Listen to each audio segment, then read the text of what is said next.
Personalities na kailangan mo nang iwasan.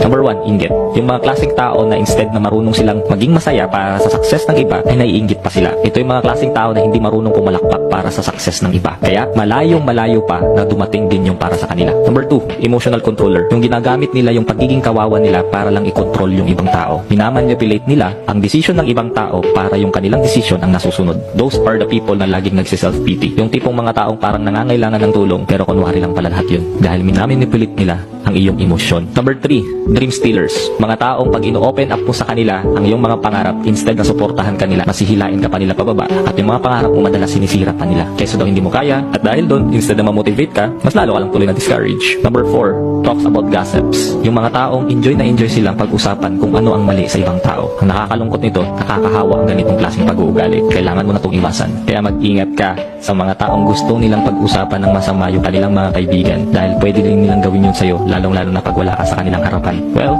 just a friendly reminder.